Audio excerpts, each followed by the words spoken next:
The morning Marcus Hayes and Ranger crested the ridge, the world was still gray with frost. Neither of them knew that what they would find in the next 3 hours would change everything about the small town that huddled on the other side of the mountain. Marcus was 42 days into a solo hiking expedition that had become less about reaching summits and more about the process of becoming invisible to himself. Ranger moved at his heel with the calm precision of a creature that had spent 8 years learning to anticipate his handler's weight shifts and breathing patterns. They had been together since Ranger was a pup, trained on the same red clay at Fort Bragg, where Marcus had learned to move through water without ripples and survive on the edge of nothing. The afternoon light had started turning that particular shade of gold that happens in the high country, the kind of light that only exists at elevation, and only for a narrow band of hours before the mountains steal it back. Marcus had planned to camp 5 miles further south, near a creek he'd marked on his topographic map with a pencil mark dating back to 2018. Ranger's ears had rotated forward first.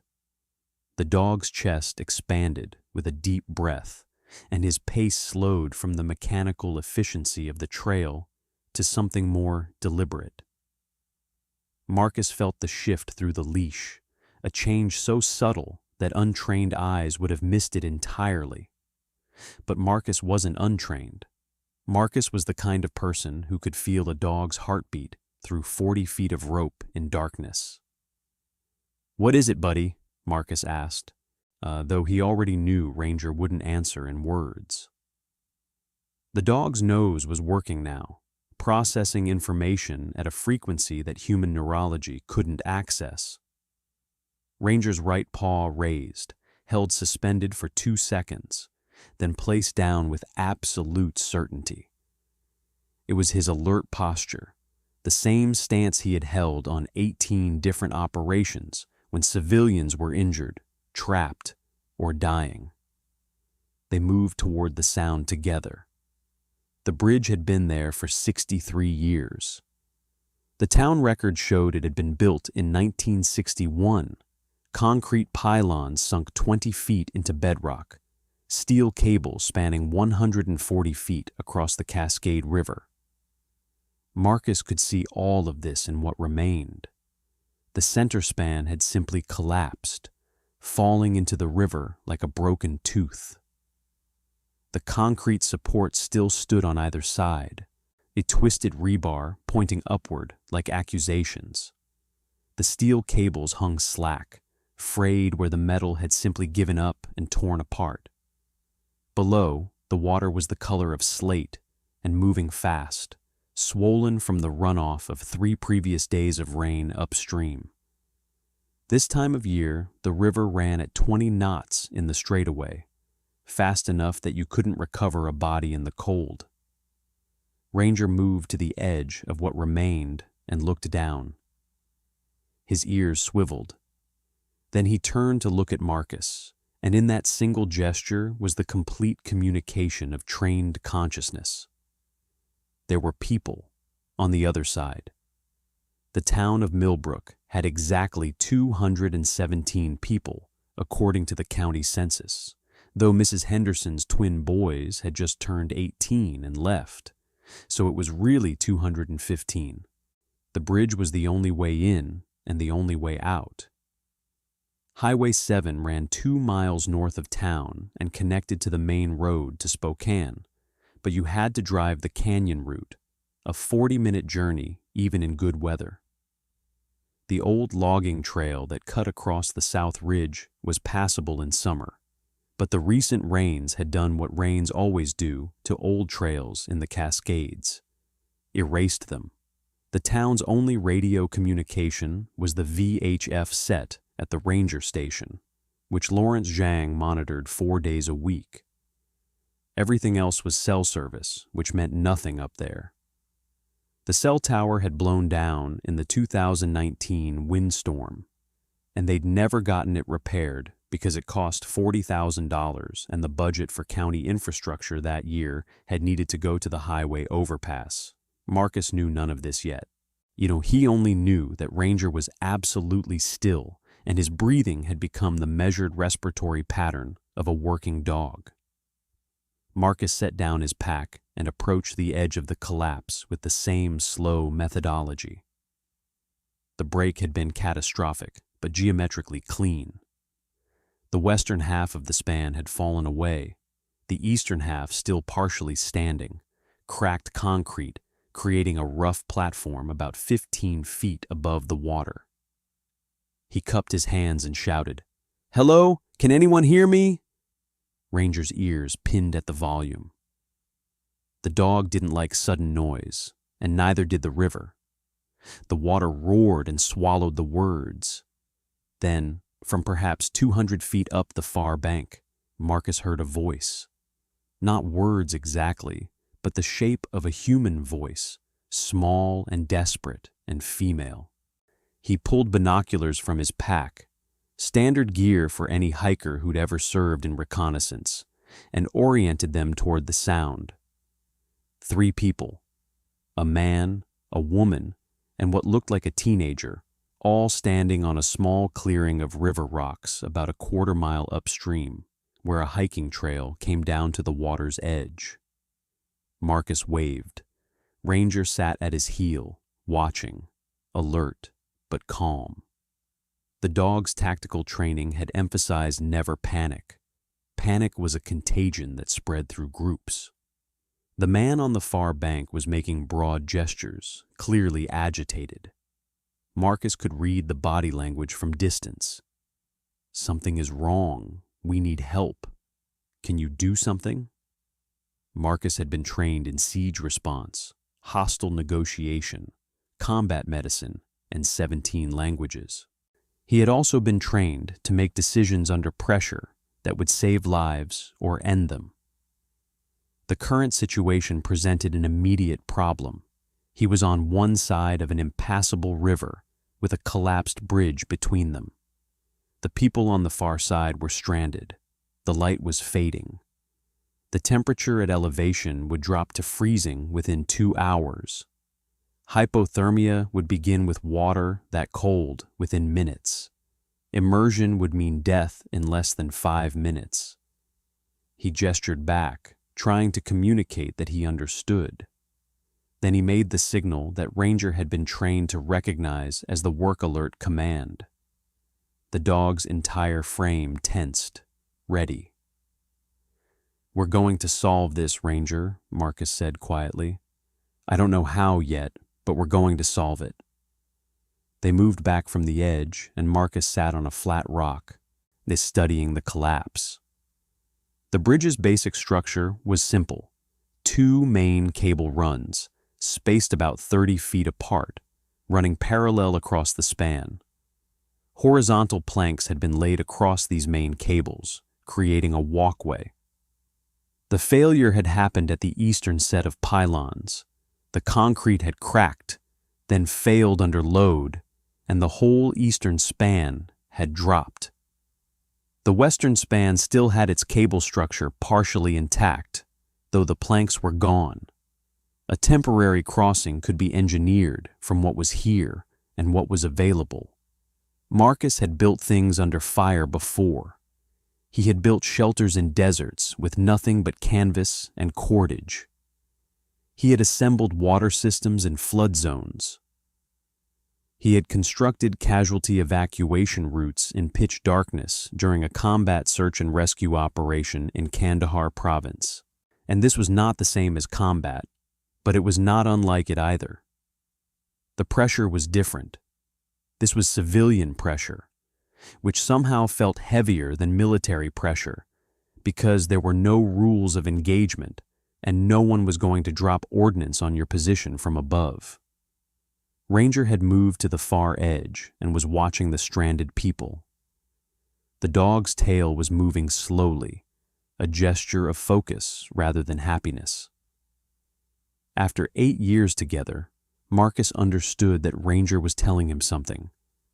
Those are the people we came for. We should help them. "Yes, buddy," Marcus said. "We will." The nearest town was Millbrook itself, and it was, conveniently, where those stranded people had emerged from. Marcus began hiking down the mountain toward the town proper, a ranger moving at his side with the easy gait of a dog who had walked 30 miles a day for 3 consecutive weeks. It took 90 minutes to reach the first buildings. Millbrook looked like most mountain towns. A main street that was really just Highway 7, a grocery store that also sold propane, a diner that had been painted the same shade of red for 40 years, a gas station, a lumber yard, a library that was open Tuesday through Friday. There were houses scattered up the hillsides, older homes mostly, built in the 1970s and 1980s when timber money was flowing and people believed the forests would be endless. The first person Marcus encountered was a woman in her 60s walking what appeared to be an arthritic corgi down the main street. She took one look at the tactical jacket, the military posture, and Ranger's professional demeanor, and she knew. She knew immediately that Marcus was not a random hiker. She knew that something had happened. "The bridge?" she asked. "The bridge," Marcus confirmed.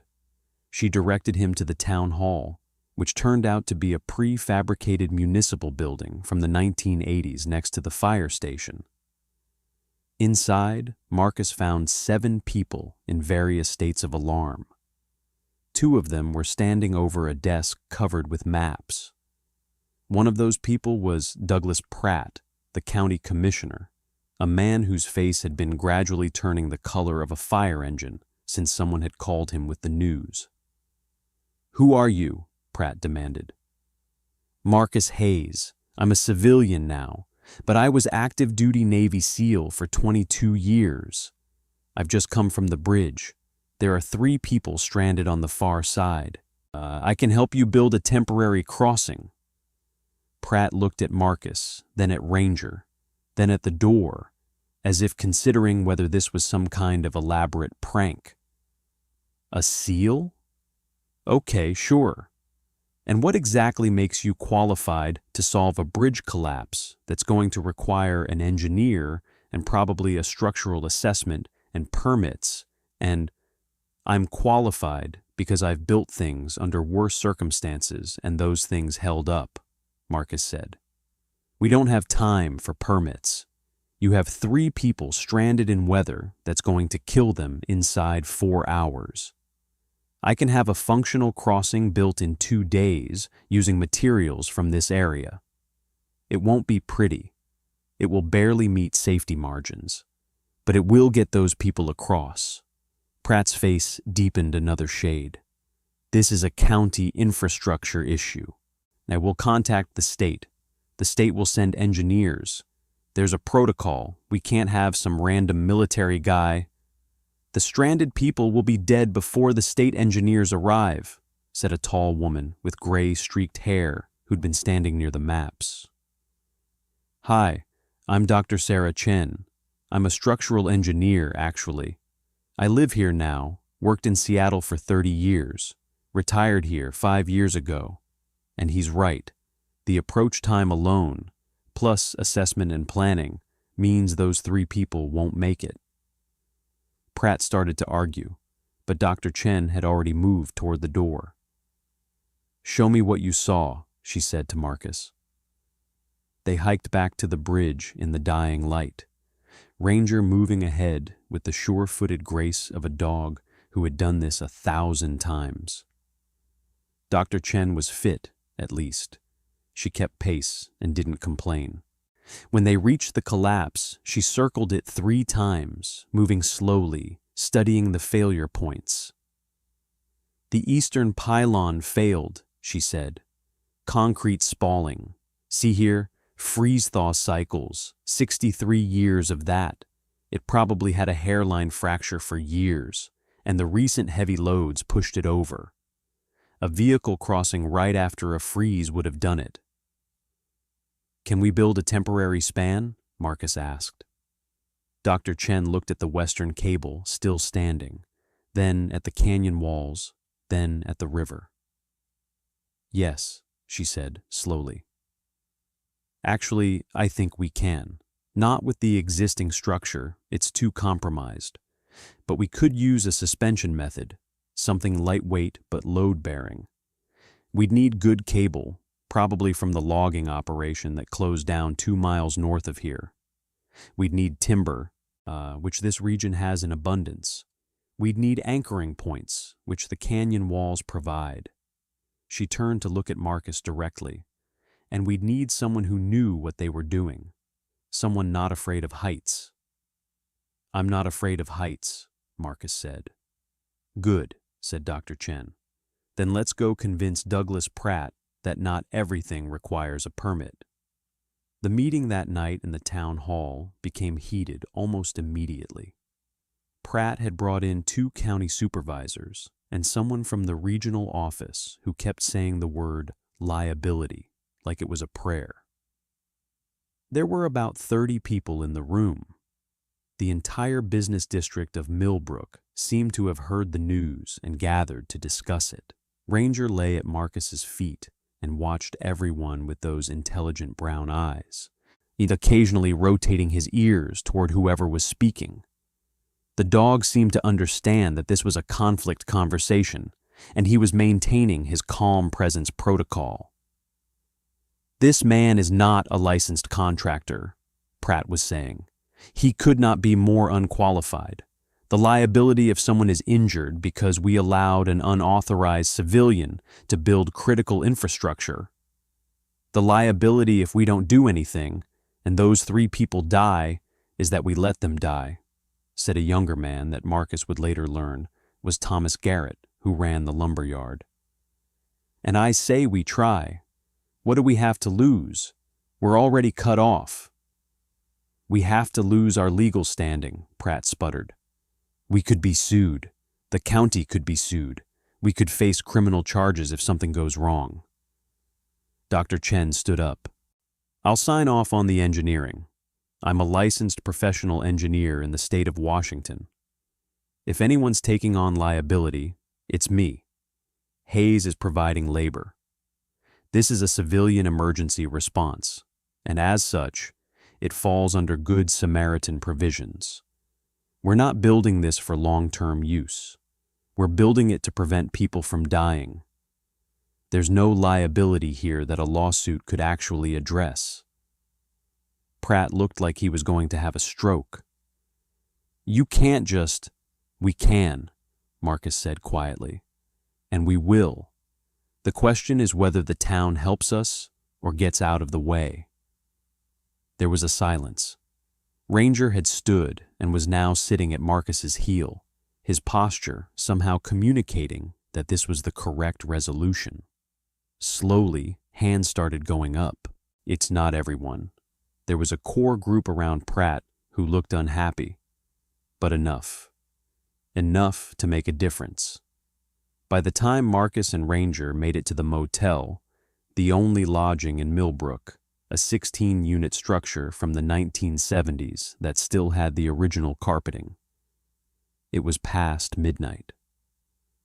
They slept in room 8, with Marcus waking every 90 minutes out of pure habit, and Ranger sleeping with one ear on acoustic alert, the way working dogs slept. The next morning, Marcus and Dr. Chen stood on the eastern side of the collapsed bridge and began the detailed engineering work. They measured everything: rope measures, careful calibration, written measurements in Dr. Chen's notebook, the distance across the gorge, the height of the canyon walls on both sides, the vector of the current and the rate of water flow, the angle of approach from both sides. What became clear as the measurements accumulated was that this was an elegant problem with an elegant solution. The existing western cable span could serve as a primary anchor point if they reinforced the northern attachment. The canyon wall on the eastern side had a natural outcropping at exactly the right height to serve as an anchor for the far side. They would use a catenary suspension principle, 2 main cables stretched from anchor point to anchor point, with a walkway suspended beneath using secondary cable ties. The materials had to come from the old logging operation, which Thomas Garrett had connections to. He'd worked logging for 10 years before moving into the lumber business. He knew the foreman, a taciturn man named Pete Sorensen, who spent most of his time maintaining equipment that couldn't be removed from the location due to unfavorable market conditions. Pete had nearly a mile of industrial steel cable of various gauges, copper and zinc coated, rated for loads far beyond what they would be using. He had wooden beams, though they were rough-hewn and would need to be prepared. By noon, Thomas had gathered materials and moved them to the western side of the bridge in the bed of his truck. The work began. Marcus started with establishing the primary cable run. This was the most critical phase. The cable had to be strung from the western pylon, which had to be carefully tested for integrity but seemed stable, across to the eastern outcropping. The cable itself was half-inch diameter, weighing roughly 1.3 pounds per linear foot. The total span required 152 feet of cable from point A to point B, accounting for the natural sag that would occur with load. Getting the cable across the first time required what Marcus called a Tyrolean crossing, a method of moving gear across a chasm using an existing anchor point and a pulley system. They used a lighter rope first, tied it off on the western pylon, and fed it out across the gap using gravity and careful rope management. Ranger watched this process with intense focus, his intelligent eyes tracking the rope's movement. Once they had a light line across, they used that to pull progressively thicker cables across the gap until the main cable was in position. This process took 6 hours. By the time they had the first primary cable tensioned and secured using mechanical anchors driven into both the pylon and the eastern rock outcropping, the afternoon light was starting to flatten toward evening. Marcus's hands were bleeding from the cable work, but he didn't seem to notice. Ranger never left his side, occasionally approaching to press his nose against Marcus's leg, the dog's version of checking on his handler's condition. "You need to wrap those," Dr. Chen said, pointing at his hands. "After we get the second cable in place," Marcus said, "momentum matters." They got the second cable across before nightfall, running parallel to the first, 30 feet away, creating a span that would define the width of the walkway. By the time darkness settled completely over the canyon, both cables were in place and tensioned.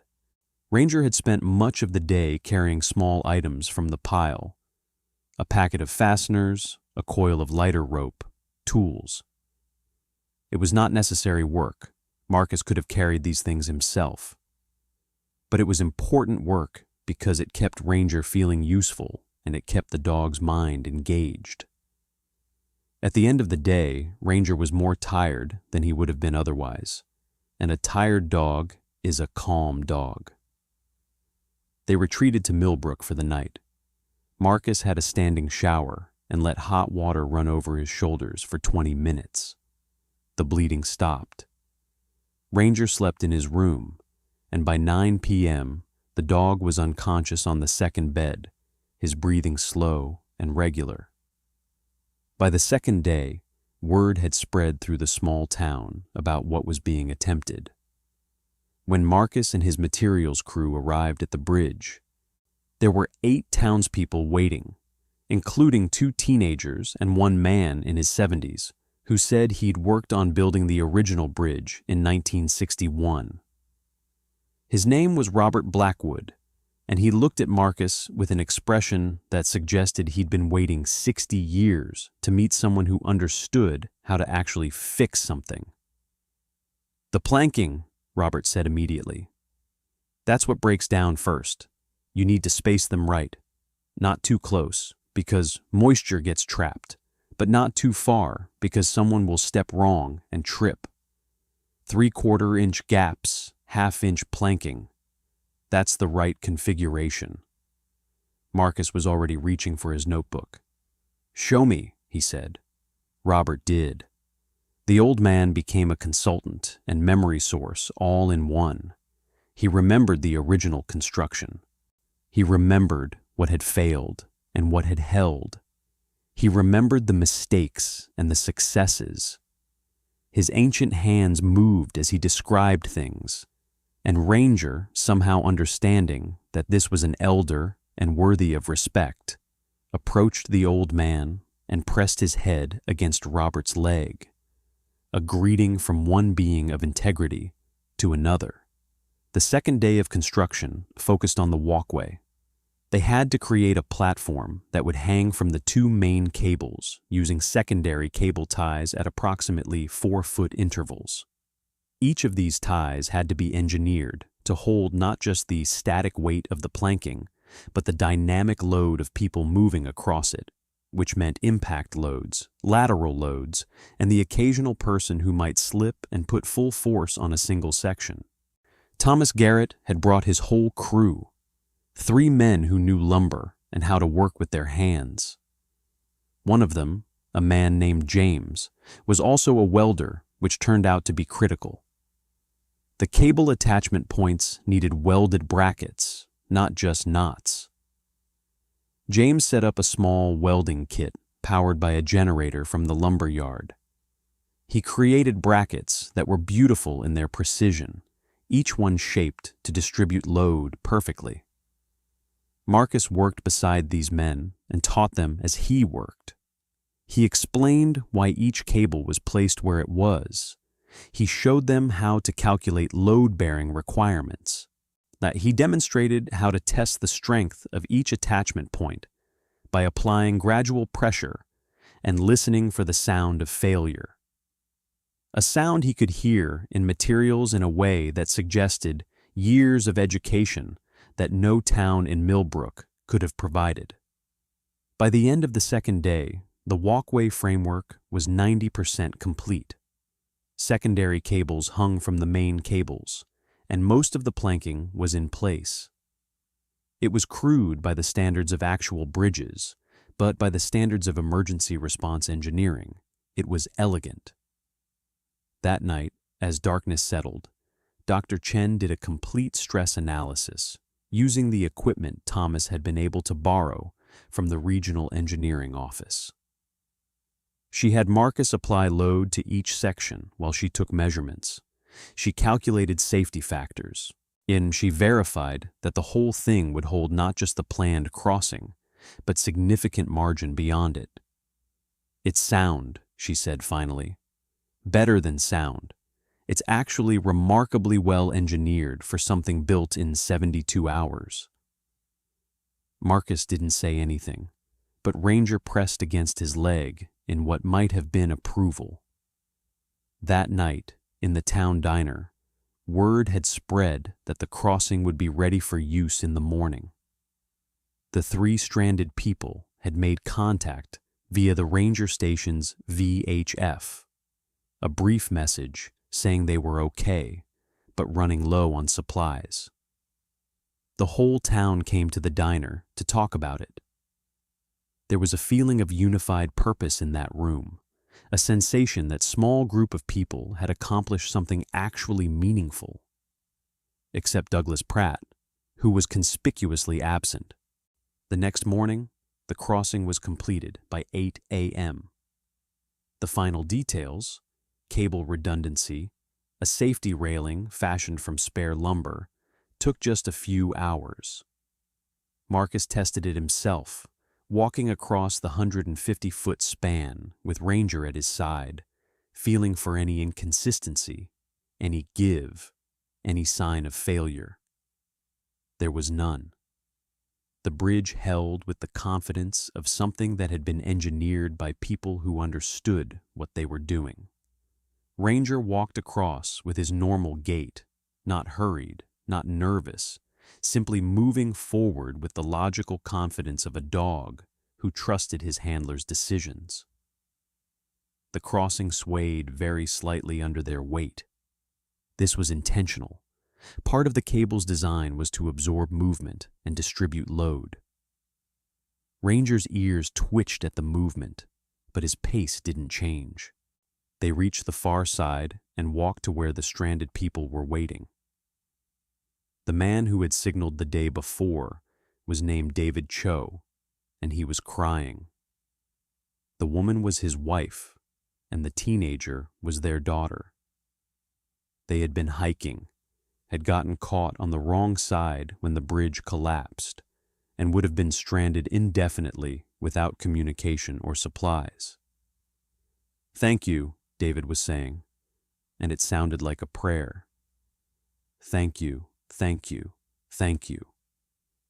They made the crossing back together. David went first, then his wife, then their daughter. Each of them tested the bridge carefully, feeling it hold. When they reached the western side, the entire town of Millbrook was there, waiting. There was applause. There were tears. There was a moment, brief but unmistakable, when something shifted in the town's collective consciousness.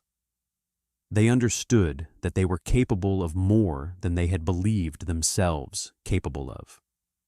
They understood that problems that seemed impossible could be solved by people willing to work together and learn. The old man, Robert Blackwood, was standing at the edge of the group, and his face showed something between pride and vindication. Vindication that the knowledge he had held all these years still mattered, that his memory of how things were built was still valuable. And then Douglas Pratt arrived. He was in his county vehicle, a Suburban with the county seal on the side, and he got out with a state inspector in tow. The inspector was a thin man with a clipboard and the manner of someone whose job it was to find violations in other people's work. "Oh, this crossing," Pratt announced loudly, "is not in compliance with county safety codes. It is not in compliance with state building standards. It is an emergency structure that should have been approved by county supervisors and evaluated by licensed professionals. The fact that it was constructed without proper authorization means we cannot allow its use." There was a silence, a thick, appalled silence. "It's built according to suspension bridge engineering standards," Dr. Chen said calmly. "I've verified the structural integrity. It's safer than the original bridge was." "You can't just build structures without permits," Pratt said. "That's not how this works." "How does it work when 3 people are stranded and dying?" asked Thomas Garrett. "What's the permit process for that, Mr. Pratt? How many forms do we need to fill out before someone doesn't die of exposure?" The state inspector was looking at the crossing, really looking at it, the way an engineer looks at engineered things. He approached it and began examining the cable attachments, the welded brackets, the load distribution. He spent 10 minutes doing this while Pratt watched, growing progressively more red in the face. Finally, the inspector turned back. "This is actually well built," he said to no one in particular. "Emergency suspension bridge, rated for safe passage. Not permanent, but clearly designed as temporary. I can authorize emergency use. The permanent solution will still need to go through the standard process. But this is sound."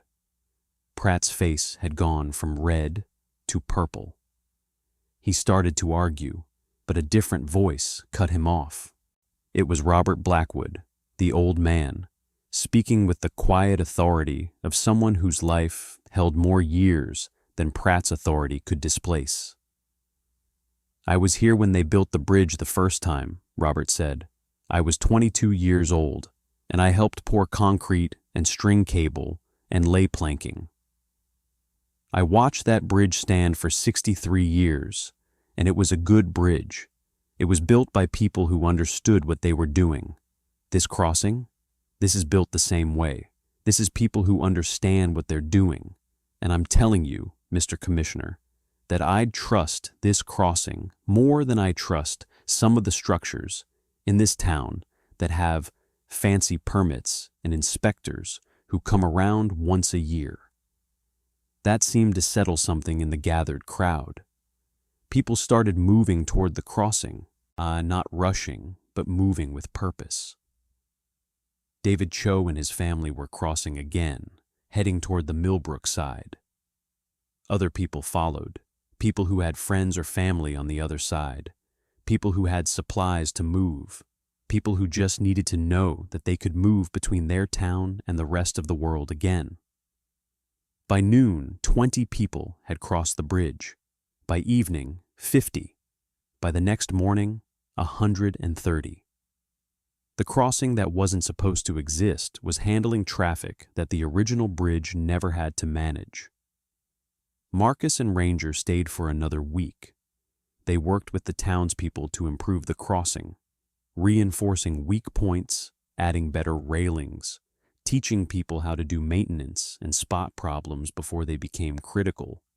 The work that started as emergency response became a kind of mentoring, a transfer of knowledge from someone who understood how to build things to stay built to a community that was hungry to learn. Ranger's role shifted too. What had been a working dog's contribution, carrying materials, alerting, being present, became something else.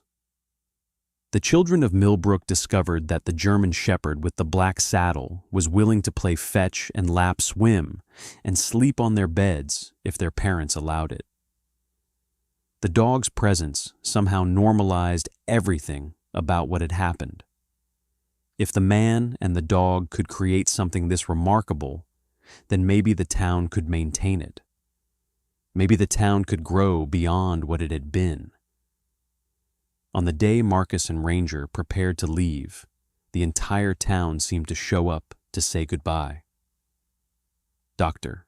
So Chen handed him a detailed engineering document, her full analysis of the structure, all her notes, everything a licensed professional could provide to ensure that the crossing would be maintained correctly. Thomas Garrett gave him a check. For food, for supplies, for your time, Thomas said, when Marcus tried to refuse it. You came here with nothing but a dog and a willingness to help, and you left us with a bridge and something more valuable. You left us knowing we could solve our own problems. Robert Blackwood was crying. He shook Marcus's hand and held it for a long time. I thought my time was done, the old man said. I thought all the knowledge I had was going to die with me. But you used it. You trusted me. Thank you for that. Even Douglas Pratt showed up, though he looked uncomfortable. He had been informed by the county's legal department that emergency Good Samaritan work had comprehensive liability protection and that the inspector had already signed off on the structure. He had been further informed that opposing a structure that had clearly prevented loss of life was the kind of decision that tended to come back in elections. He shook Marcus's hand, and while it was stiff and joyless, it was sincere in its way. Thank you, Pratt said, the word seeming to cost him something. For doing what needed to be done. Marcus and Ranger hiked out the next morning. They went the same way they had come, up through the canyon and over the ridge, back into the high country where the world was simple and the air was thin. Behind them, Millbrook began the slow work of building a permanent replacement, a structure that would be engineered to the highest standards, permitted and inspected and bonded. But the temporary crossing remained in place.